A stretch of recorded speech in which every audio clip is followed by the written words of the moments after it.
बिहार विधानमंडल के माननीय सदस्यगण, मैं नववर्ष के प्रथम सत्र के अवसर पर बिहार विधानमंडल के दोनों सदनों के संयुक्त अधिवेशन में आप सभी को शुभकामनाएं देता हूं तथा राज्य की खुशहाली एवं बहुआयामी विकास की कामना करता हूं। इस सत्र में वित्तीय, विधायी एवं अन्य महत्वपूर्ण कार्य संपन्न होने हैं।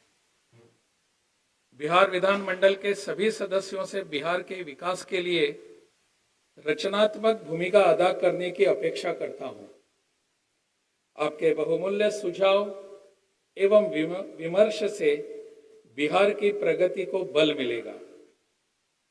राज्य सरकार ने हमेशा सुशासन एवं न्याय के साथ विकास पर जोर दिया है तथा सभी क्षेत्रों और वर्गों के विकास के लिए राज्य सरकार संकल्पित है। राज्य में कानून का राज स्थापित है और इसे बनाए रखना सरकार की सर्वोच्च प्राथमिकता है।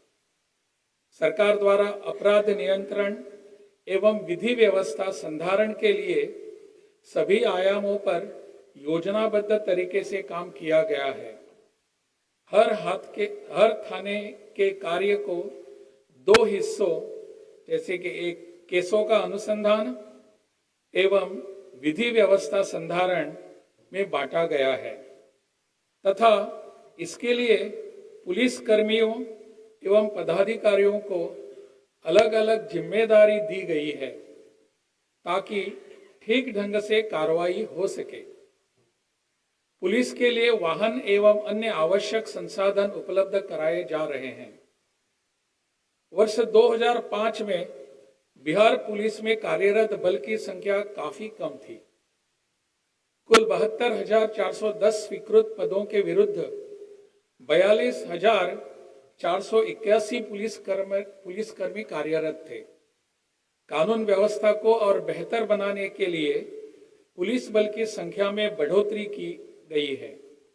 इसके लिए कुल 2,27,873 पदों का सृजन किया गया है तथा इन पदों के विरुद्ध तेजी से बहाली की जा रही है।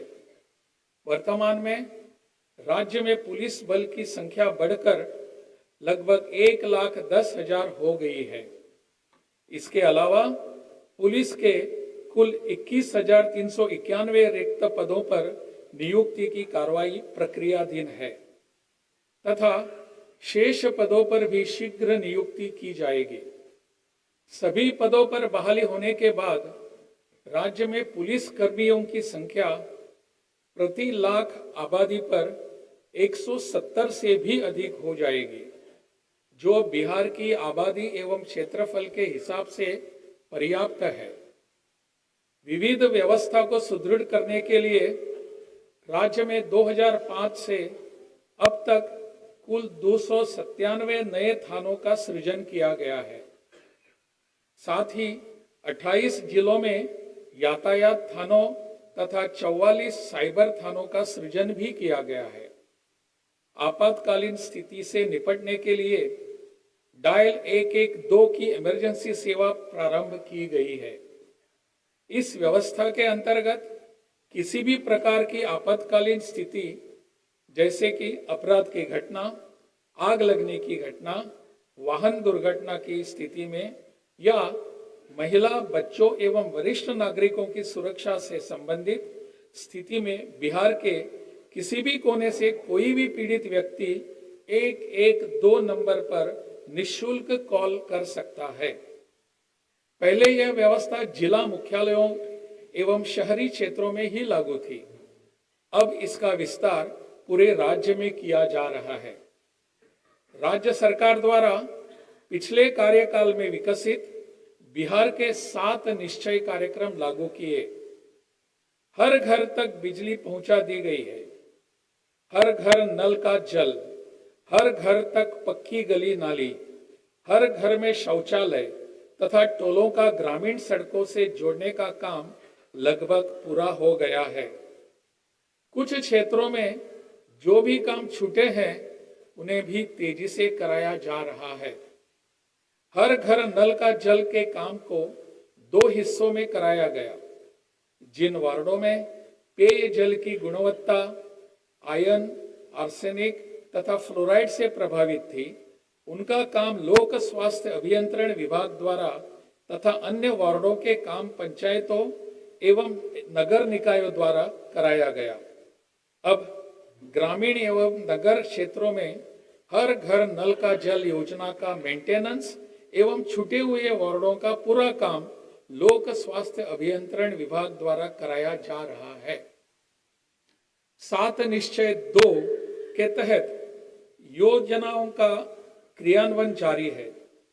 प्रथम निश्चय युवा शक्ति बिहार की प्रगति के तहत राज्य के 149 औद्योगिक प्रशिक्षण संस्थानों में से प्रथम चरण में 60 एवं द्वितीय चरण में 89 नए सेंटर ऑफ एक्सलेंस की स्थापना की जानी है, जिसमें अब तक 31 औद्योगिक प्रशिक्षण संस्थानों में सेंटर ऑफ एक्सलेंस की स्थापना हो चुकी है। सभी पॉलिटिकल संस्थानों में गुणवत्ता बढ़ाने के लिए इंडियन इंस्टीट्यूट ऑफ टेक्नोलॉजी यानी IIT पटना के सहयोग से सेंटर ऑफ एक्सलेंस स्थापित किए गए हैं। राज्य में अभियंत्रण विश्वविद्यालय, स्वास्थ्य विज्ञान विश्वविद्यालय एवं खेल विश्वविद्यालय की स्थापना की जा चुकी है। इन सभी विश्वविद्यालयों के में छात्राओं के लिए न्यूनतम 1/3 सीटों का आरक्षण का प्रावधान किया गया है। राज्य में युवाओं को रोजगार उपलब्ध कराने तथा उनमें उद्यमिता विकास को प्रोत्साहन देने के लिए मुख्यमंत्री उद्यमी योजना प्रारंभ की गई। मुख्यमंत्री अनुसूचित जाति एवं अनुसूचित जनजाति उद्यमी योजना वर्ष 2018 से लागू है। इस योजना में 2020 से अति पिछड़े वर्ग को शामिल करते हुए मुख्यमंत्री अति पिछड़ा वर्ग उद्यमी योजना प्रारंभ की गई है। वर्ष 2021 में 7 निश्चय 2 के तहत सभी वर्गों की महिलाओं के लिए मुख्यमंत्री महिला उद्यमी योजना प्रारंभ की गई। इन तीनों योजनाओं में उद्यमियों को 10 लाख रुपए तक की सहायता दी जाती है, जिसमें 5 लाख रुपए का अनुदान एवं 5 लाख रुपए तक का ब्याज मुक्त ऋण दिया जाता है। इसके अतिरिक्त वर्ष 2021 में ही 7 निश्चय 2 के तहत अन्य वर्गों, सामान्य एवं पिछड़ा वर्ग के युवाओं के लिए मुख्यमंत्री युवा उद्यमी योजना शुरू की गई, जिसमें 5 लाख रुपए का अनुदान एवं 5 लाख रुपए का ऋण 1% ब्याज पर दिया जाता है। इसी तरह राज्य के अल्पसंख्यक वर्ग के युवाओं में उद्यमिता एवं स्वरोजगार को बढ़ावा देने के लिए सितंबर 2023 से मुख्यमंत्री अल्पसंख्यक उद्यमी योजना प्रारंभ की गई है। इन सभी योजनाओं में कुल मिलाकर अब तक 40,049 उद्यमियों को 2,408 करोड़ रुपए से अधिक की राशि उपलब्ध कराई गई है। उद्योगों के विकास के लिए सरकार के प्रयासों से हजारों लोगों को रोजगार के नए अवसर मिल रहे हैं। दूसरे निश्चय सशक्त महिला, सक्षम महिला, इसके अंतर्गत उच्चतर शिक्षा हेतु महिलाओं को प्रोत्साहित करने के लिए इंटर पास करने पर 25,000 रुपए तथा स्नातक उत्तीर्ण होने पर 50,000 रुपए दिए जा रहे हैं। पहले यह काम वर्ष 2018 में प्रारंभ हुई मुख्यमंत्री कन्या उत्थान योजना के अंतर्गत किया जा रहा था। उस समय इस योजना के अंतर्गत इंटर पास करने पर 10,000 रुपए तथा स्नातक उत्तीर्ण होने पर 25,000 रुपए की राशि दी जाती थी। तो बिहार विधानसभा में चूंकि बजट सत्र है और इससे पहले राज्यपाल का अभिभाषण होता है तो राज्यपाल का अभिभाषण आप देख रहे हैं, लेकिन इससे ज्यादा लोगों की दिलचस्पी नीतीश, मैं ये मानकर चल रही हूं कि लोगों में इस बात को लेकर उत्सुकता होगी कि फ्लोर टेस्ट में नीतीश कुमार पास होंगे या नहीं होंगे, किसके कितने विधायक हैं और कितने किधर हैं, लोग ये जानना चाहते हैं। नीतीश, ताजा अपडेट क्या है? देखिए, ताज़ा अपडेट यही है कि दोनों खेमे से दो विधायक अभी तक नहीं पहुंचे हैं और जाहिर है इसके बाद संशय की स्थिति हो गई है।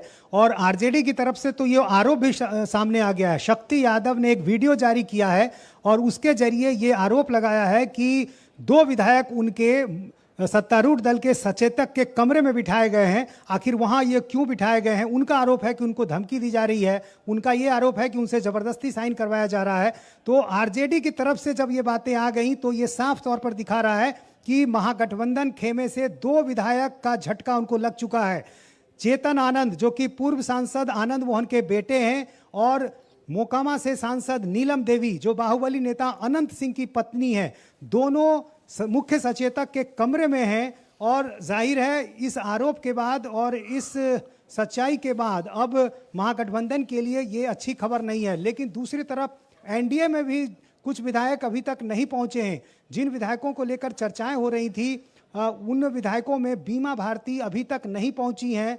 पूर्णिया से वो विधायक हैं और अभी तक यहाँ नहीं पहुंची हैं। और इसके अलावा डॉक्टर संजीव, जिनसे मेरी सुबह बात हुई थी, उन्होंने कहा कि प्रशासन ने उनको रोक रखा है और वहाँ से वो रास्ते में आ रहे हैं। उनके साथ एक डीएसपी भी अधिकारी भी बैठे हुए थे गाड़ी में, वो उनका लेकर आ रहे थे एस्कॉर्ट करते हुए। तो आखिर नवादा से पटना की दूरी इतनी अधिक नहीं है कि सुबह से अब तक करीब 3 घंटे से 4 घंटे का वक्त हो चुका है, वो अभी तक यहाँ नहीं पहुँचे हैं। तो एनडीए खेमे के लिए ये चिंता की बड़ी बात कि उनके दो विधायक नहीं पहुंचे हैं। और बीजेपी भी अभी पूरी तरह से आश्वस्त नहीं है कि उनके सारे विधायक यहां पहुंच चुके हैं।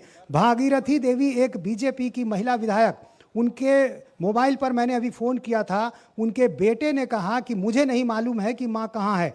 आप समझ सकते हैं कि इस जवाब में ही कोई संदेह छिपा हुआ है कि आखिर बेटे को नहीं मालूम कि मां सदन में है या कहां है, और उसने कोई जानकारी नहीं दी है। इसी तरह रश्मि वर्मा एक बीजेपी की विधायक हैं, उनके फ़ोन को भी मैंने ट्राई किया था, फ़ोन रिसीव नहीं हो रहा है। तो हर तरफ संशय की स्थिति बनी हुई है और जाहिर है हर खेमे में एक चिंता का माहौल है कि आखिर उनके आंकड़े कहीं कम तो नहीं हो जाएंगे।